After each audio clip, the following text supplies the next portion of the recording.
All right, so let's get started. This is what I call like a reaction web here, right? So some places you've been given the reactant and the product, and you need to tell me what the substrate is. Other places you've been given the reactant and the reagent, so you got to give me what the product is, right? So it's just a good way to practice many different reactions, okay? So let me just sort of reiterate something I said last time. I saw a good dip in the exam scores from the first exam to the second exam, and I think maybe part of that was people did well on the first exam, so they were like, awesome, all right, I don't have to really do so much. The way that this was going to work is we introduce a new functional group. We're going to learn how to name it usually. We actually don't do that this particular chapter because ethers are a pain in the butt. And then we're going to learn some reactions. And up until now, it hasn't been all that many reactions. But there were a good 5 or 6 that we learned in the alcohols chapter. And so basically how this is going to work is if you didn't learn those 5 or 6, now this time around we're going to learn 5 more. And it's going to get to be too much real quick, right? So it's a really good idea to, first of all, have like kind of a good summary from each chapter of what reactions we studied, but to try to get those down as we go. Because if you wait until the last second and then try to learn them all, it's not going to go too well, all right? So try to chip away at these. This is a good sort of summary of some of these alcohol reactions that we should know already. And then 2 of them are these Grignards that we just learned last class. But anyway, point being is you want to make sure you have those alcohol reactions down so that when we learn some more, all of a sudden you're not, buried.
All right, so let's start to go through it here.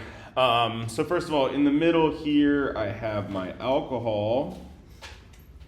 All right, so I guess I'm just going to start over here on the left-hand side here. Let's see if we can't figure out how to go from this aldehyde, which just has 1 carbon, to now an alcohol, which has 2 carbons. All right, and importantly, there's this one way at this point that we know how to make new carbon-carbon bonds, and that is using these Grignard the ones with magnesium, MgBr. Okay, so this is going to be my new carbon-carbon bond here. So this will just be a simple Grignard with one carbon, or like a methyl Grignard. All right, and importantly, this carbon here is now this one here. The one that has the OH group is the one that was formerly my carbonyl carbon, right? So that's just what we did last lecture. Okay. What is PBr3, phosphorus tribromide? What does that do for us? Does anybody remember? Switches the OH to Br. Yeah, so substitution. So there were three main classes of reactions that we learned in the alcohols chapter. One of them was substitution, right? So just swapping out that OH group for a bromine. On the one hand, I'm not going to really quiz you on what class of reaction is this, but it is helpful to kind of keep that in mind. Okay, we know substitution reactions and oxidation reactions. That's kind of how the human brain works, is to sort things into little bins. So to the extent that you can sort these reactions that we learn into these little bins, it'll help it seem less infinite. I remember when I took organic chemistry, I was like, what the heck, you want me to remember how everything reacts with everything? It's really much more straightforward than that. That's not what we're asking you to do at all, right? We have this small subset of reactions that we expect you to know. And so again, to the extent that you can kind of have these all sorted out in your brain, it helps. So I know it seems like it's a lot of information, but again, these are what we would call substitution reactions, right? Swapping out one functional group for another. Another one were these oxidation reactions. And if I use this strong oxidizer that has this chromium in it, what's that going to do to my primary alcohol? All right, so the strong oxidation of a primary alcohol is going to convert it into a carboxylic acid. All right, so the strong oxidizers, it's fully oxidized, as many new carbon-oxygen bonds as you can put on that compound. Okay, so this was oxidation, and again, we said that this one was strong. All right, and so just looking at this reaction here, again, you'll be given a list of sort of the different reagents that it could possibly be. But the fact that you see chromium should be that dead giveaway that it's a strong oxidizer. The other one that you might see, it also contains chromium. Chromium 6 oxide, I guess. Yeah, also a strong oxidizer. All right, this reaction here would also be an oxidation. But now I'm only oxidizing my alcohol to an aldehyde, right? So I'm not fully oxidizing it, but I am creating a new carbon-oxygen bond there. Again, you'd be given a list of reagents, so maybe this one was harder than it should have been, having a note off the top of your head. But this one was PCC, was what we called our weak oxidizer, because it only converts an alcohol to an aldehyde. There is another one that I noticed is on your OWL, which is what's called a Des Martin, what is it? Periodinane? Whatever. They abbreviated DMP. This is kind of the newfangled one that's come along recently, gaining popularity because it's less expensive to dispose of. PCC has whatever, some hard metal in it. You have to pay extra to get it disposed of. DMP you don't, so it's kind of taking popularity now. Anyways, these two both do the same thing. BCC and DMP, kind of lump them together in your brain. They're both weak oxidizers, meaning that they'll convert a primary alcohol to just an aldehyde, whereas our strong oxidizers, so I guess we want to summarize here.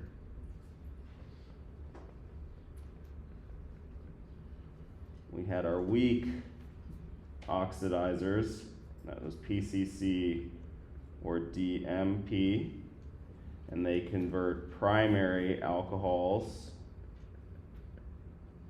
to aldehydes. Whereas our strong oxidizers, again, they always contain chromium, so sodium dichromate or chromium 6 oxide. They'll convert primary alcohols all the way to carboxylic acids.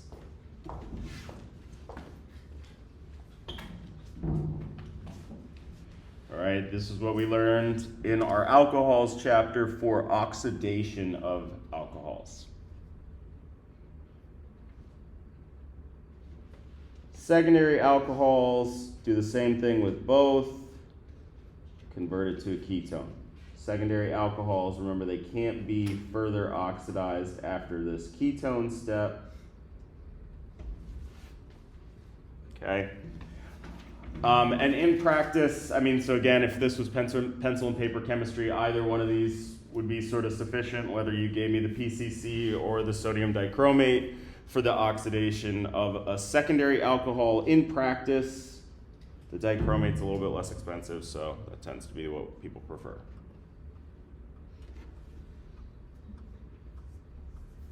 All right, so then to finish out our reaction wheel here, let's take a second and see if you can't give me the product of this aldehyde with a Grignard reagent. Remember that this is going to create a new carbon-carbon bond. This is a review of what we just did last lecture.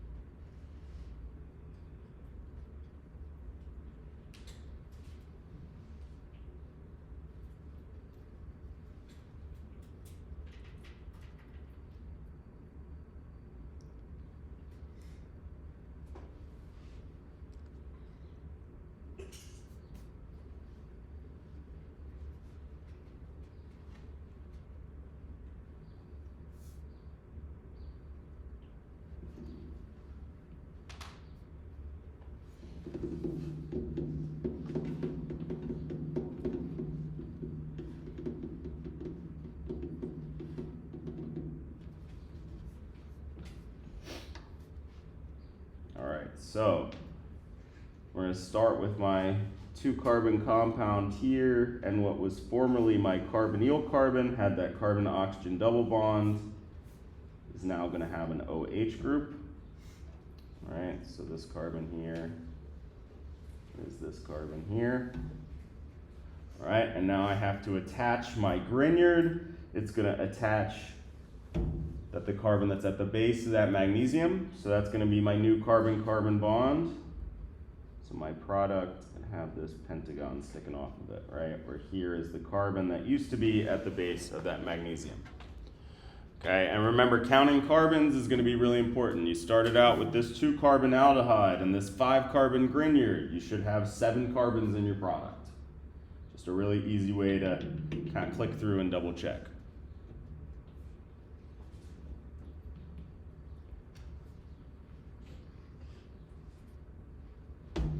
Okay, so again, we've sort of been learning new reactions at a much faster pace lately, so keeping up with all these new reactions is going to be really important. I know that there's like this tendency that you do your homework and you're like, oh my God, thank God that's over with, right? Great, you made it through, you got your points, but of course the whole point is you should know that stuff, right? So you want to go back and take advantage of the fact that you can practice it just to make sure that it's actually in your brain and not something where you're relying on your notes or maybe some good luck of seeing a problem that you've seen before or something like that, all right? Because again, we're just going to learn reaction after reaction here, so you just really need to keep up. Otherwise, trying to memorize it all at the end is going to be very difficult.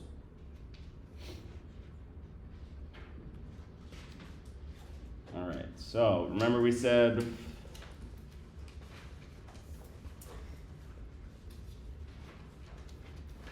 that these Grignard reactions were reactions that take place when ether is a solvent. So it's kind of weird that we're learning them in this particular chapter because they don't actually involve ethers at all.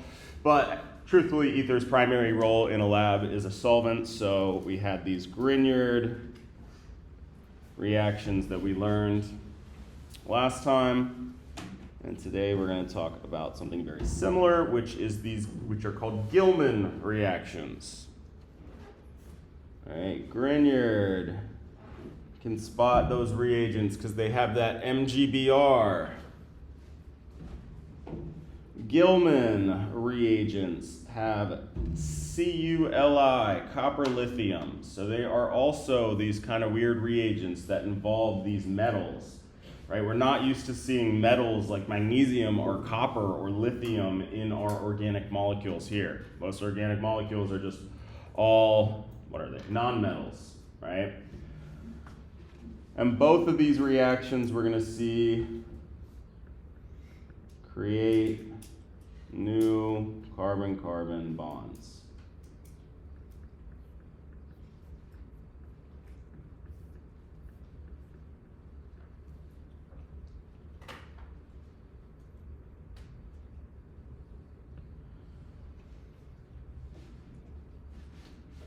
Okay, the difference for the Grignard is that the substrate is an aldehyde or ketone,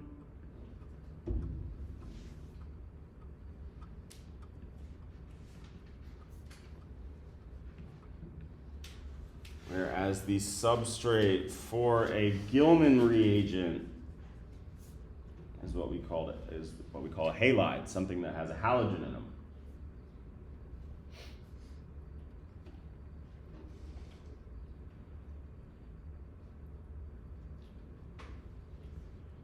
All right, so let's look first. Let's remind ourselves of what the heck the Grignard does for us.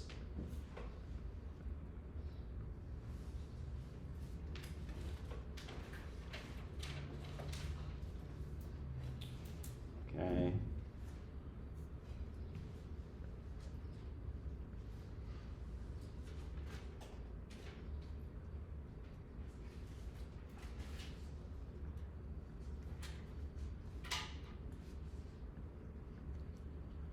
Everybody take a second and try to predict the products of this Grignard reaction here.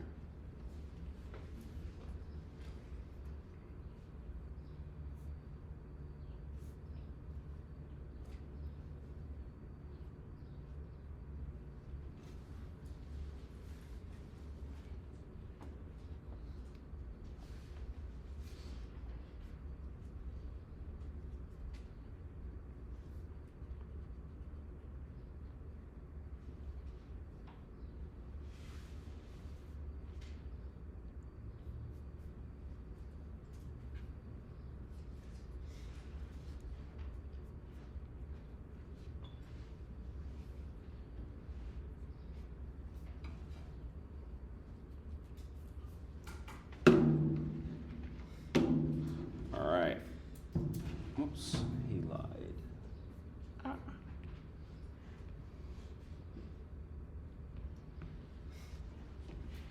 All right, so again, how am I going to do these problems? How am I going to predict my products here? I'm going to start with the carbons from my aldehyde or ketone. In this case, it's which one? What do we consider this guy? That one would be a ketone, right? So the difference would be that there are two carbons on either side here. If one of them was a hydrogen, we'd call it an aldehyde, but they're both carbons, so we call it a ketone. So I'm going to start with those four carbons. Okay. The carbon that used to be my carbonyl carbon is now going to have that OH group.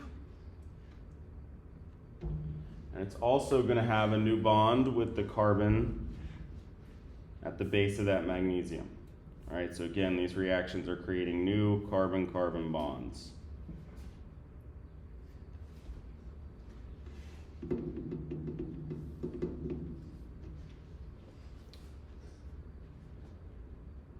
All right, and to be clear, these 1, 2, 3, 4 carbons. Are these 1, 2, 3, 4 carbons? And these 1, 2. Are these 1, 2?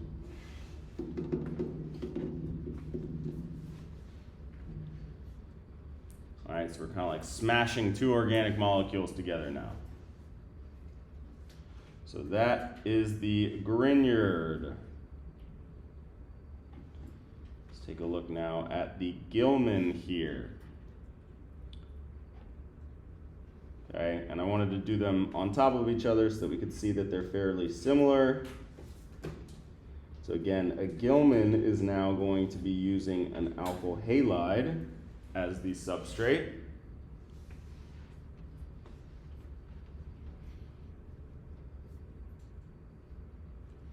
All right, and the actual Gilman reagent, again, it's going to contain that copper lithium.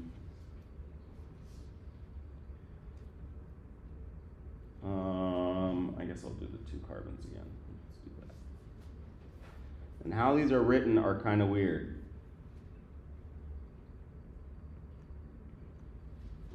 So it turns out that that copper really, so this is like an abbreviated way of saying that this CuLi is actually bound to 2 alkyl groups, each containing 2 carbons. All right, that's why that group's in parentheses with a 2 next to it. Truthfully, that's not really important. It's only one of them that gets added. Okay, so my product here, I'm again going to start with my 4 carbons from my substrate. All right, so again, I just started with these 1, 2, 3, 4 carbons.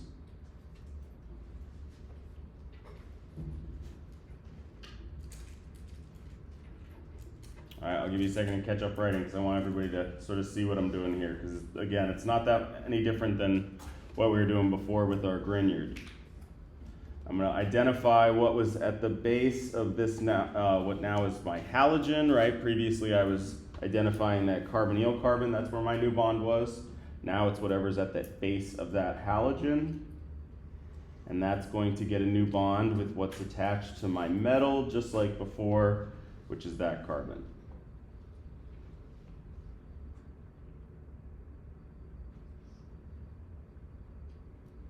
All right, so again, I've added these 1, 2 carbons from my Gilman.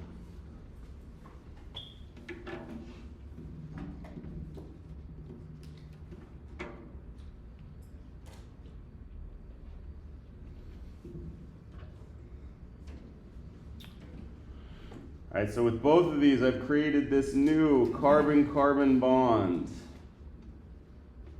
All right, I've attached this 1, 2 carbon chunk from my reagent onto what was my substrate. The difference is with the Grignard, my substrate is an aldehyde or ketone, and because of that, I have this OH group on there. All right, whereas with the Gilman, there's just substitution of that alkyl halide for your new carbon group. All right, so let's just practice a whole bunch of these. Make sure that we can draw products here.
so our Grignard, again, I'm going to start with these. I'll sort of be consistent with my coloring. These 1, 2, 3 carbons. All right, and then carbon that used to be my carbonyl carbon now has that OH group, and I'm going to attach that carbon that's at the base of my Grignard. Make sure I put 1, 2, 3, 4 on there.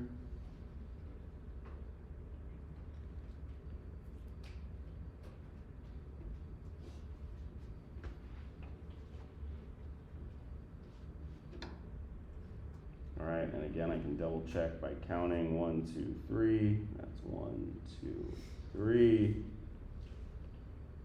1, 2, 3, 4. 1, 2, 3, 4.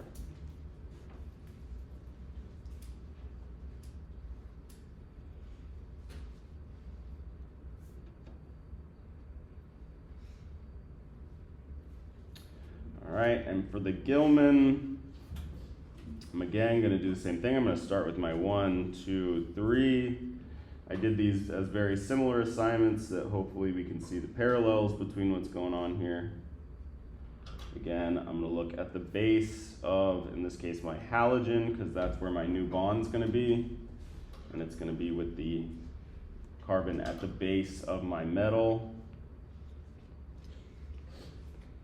All right, so I guess if I'm just going to draw this the same orientation, just so we can see, oh, that's not true at all.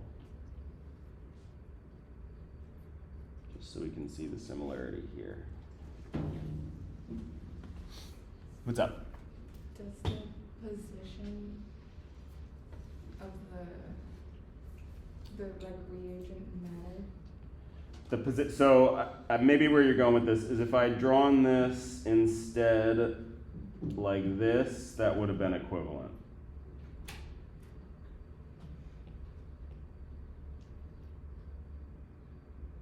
Is that what you mean, like how I sort of oriented this on the page? I sort of wanted to make these two similar, which is why I oriented it the way that you did, but remember you can rotate about any sort of single bond, right? So this bond here, I could rotate and sort of draw that in a different orientation. What's important is you have the correct number of carbons and that you have the, like, who's bonded to who correctly, right? So my carbon 1, 2, 1, 2 should have that methyl group. I should have the same number of carbons, right? How you orient it on the page is not unique to the molecule because we can rotate about single bonds. So the carbon that the copper lithium ion thing is connected to, that's the one that needs to be connected to the carbon. Yeah, correct. So the important thing is that this carbon right here that I've highlighted in blue is connected to this carbon right here that I've highlighted in green in your final structure. All right, this carbon, this carbon. Again, how you sort of orient that if I had instead drawn it where this was my blue carbon and this is my green carbon, these are the exact same thing, just drawn in a different way.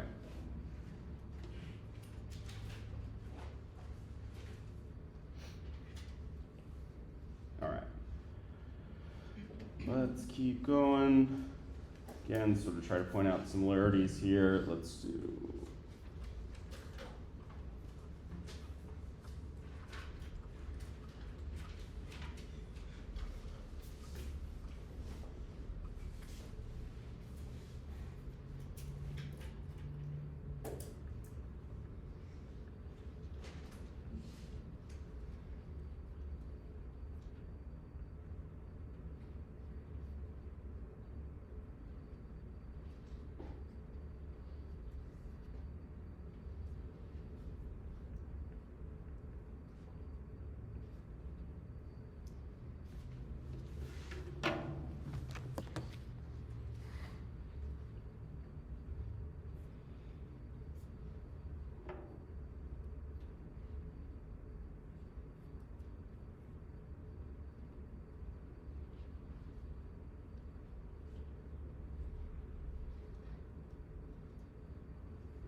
So I'm going to start with my 1, 2, 3, 4, 5 carbons from my aldehyde or ketone. In this case, it's ketone. All right, so I guess actually if we want to go ahead and create like a strategy guide here. Step 1, draw carbons from substrate. Boom. Got my 5 carbons from my substrate. Same strategy for both. All right. 2, identify where new carbon-carbon bond is going to be.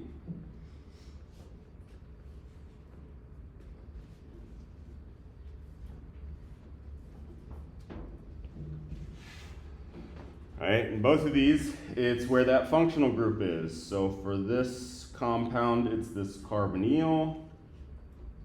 And for this substrate, it's where that halogen is bound. That's where my new carbon-carbon bond should be.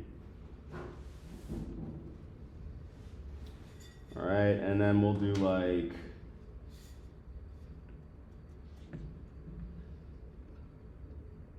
for the Grignard only,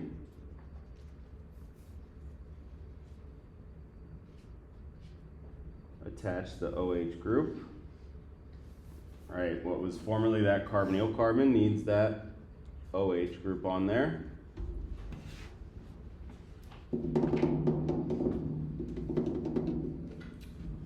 And then the last step would be to add the carbons from your reagent, whether it be the Gilman or your Grignard. All right, so I know where I'm going to attach it. I got to attach it at this carbon here. So that means I got to put a benzene ring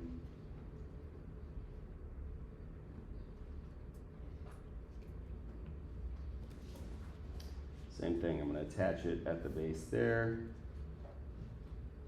put my benzene ring.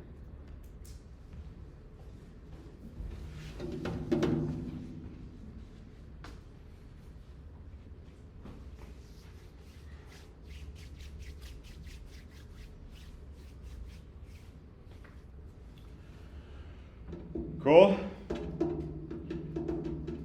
All right. Again, what's going to make these reactions suck is the fact that the products are big and ugly, right? By virtue of creating new carbon-carbon bonds, that means that you're really growing the structure of your organic molecule, which just makes it look really intimidating. But if we break it down, as long as we can identify what's being connected to what, it's really not so bad. All right, there's one more thing about these Gilmans that we want to point out here.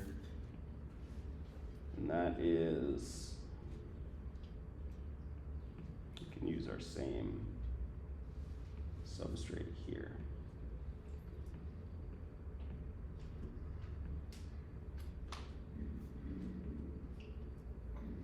Okay, and so for Gilman, we want to make a note that it preserves alkene stereochem, the E/Z business. All right, so what do I mean by that? I mean that if I start out with an alkene that is in the E conformation, when my Grignard gets added, it's going to stay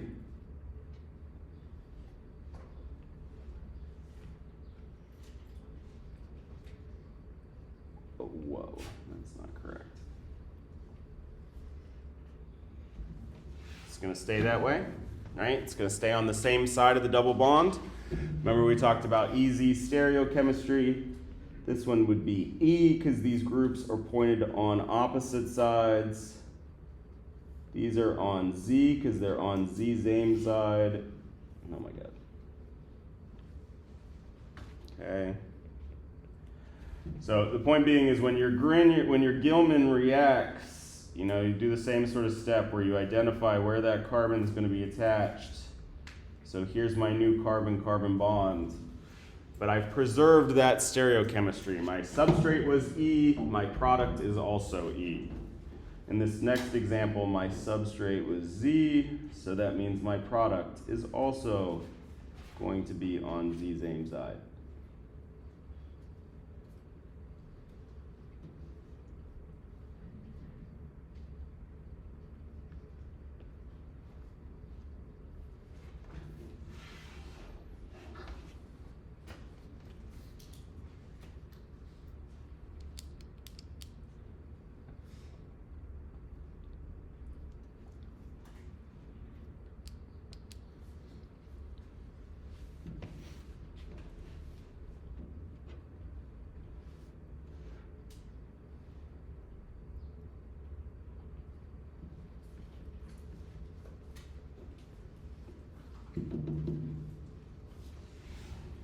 All right, so again, the Gilman, you don't have this concern with the Grignard because just by virtue of the fact that it's an aldehyde or ketone, it can't also be an alkene. So you don't have that sort of same consideration to worry about. But specifically with the Gilman, because our reagents are just alkyl halides, we do have the possibility of it being attached to an alkene. And so we just have to note, I mean, it's best case scenario. It's not like anything funky happens, but we preserve stereochemistry. It's going to be the same on the same side as where it was when you started.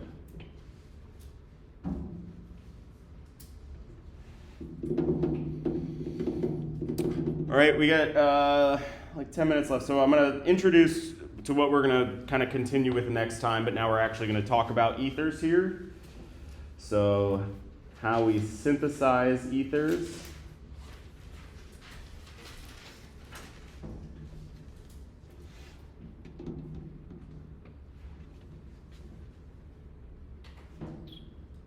All right, and believe it or not, this is actually something that we kind of already know from when we talked about substitution versus elimination reactions.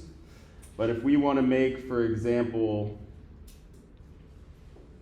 this ether here, okay, real quick, let's just convince ourselves that this is indeed an ether, right? That's what an ether is it's an oxygen single bonded between two carbons, right? Sandwiched between two carbons with single bonds. How many lone pairs are going to be on this oxygen if it has two bonds?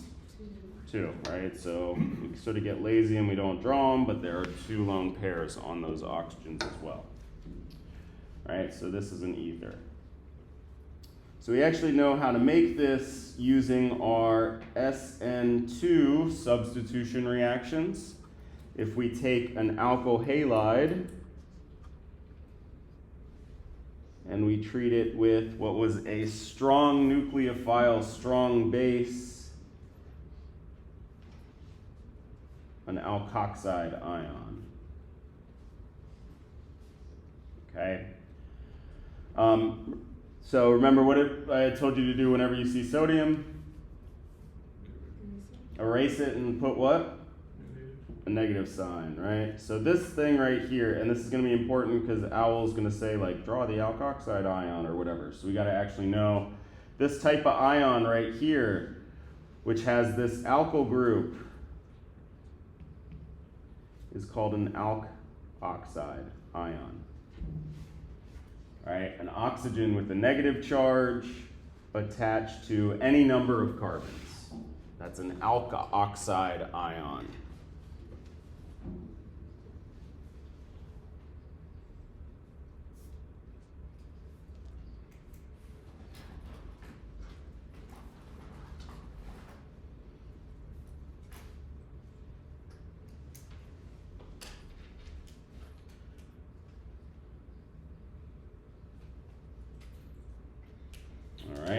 So what you're going to get is a new bond that forms between your nucleophile and your electrophile.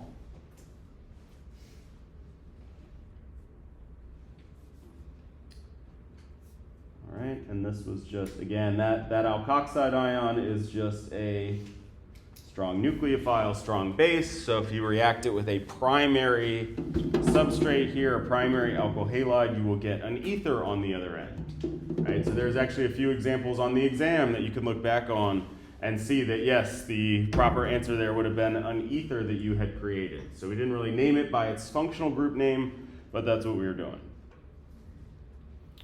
All right, so let's just make sure that we can predict what our ethers would look like given a set of substrates here.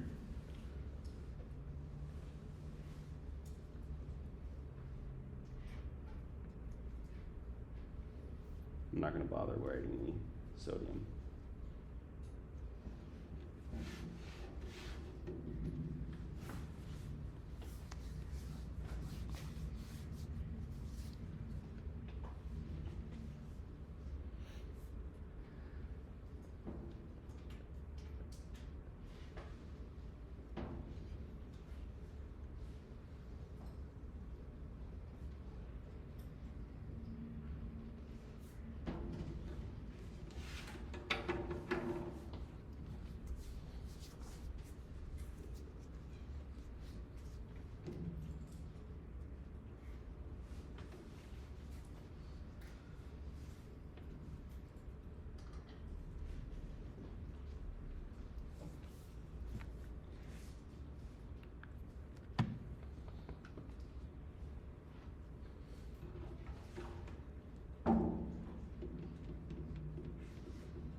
All right, so kind of like before, you can start with drawing the carbons for your substrate. You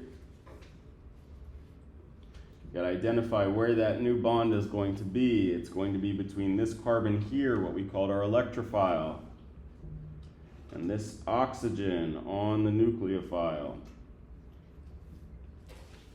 All right, so again, it's the actual oxygen that's being attached here.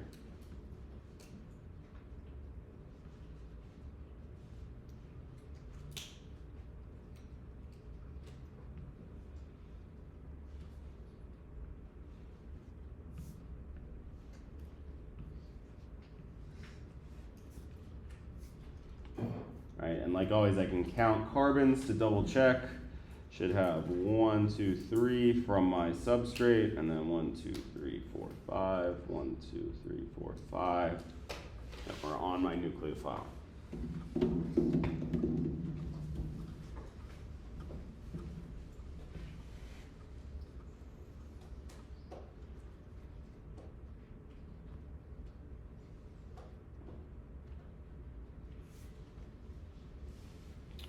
All right, so same thing here. I can start by drawing the carbons from my substrate. It'll be 1, 2, 3, 4. Identify where that's going to be attached. That should be this one here, and I'm attaching at this oxygen here. So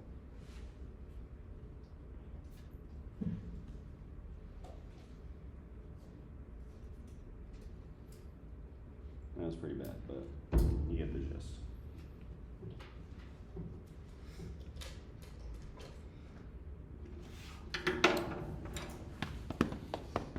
Okay.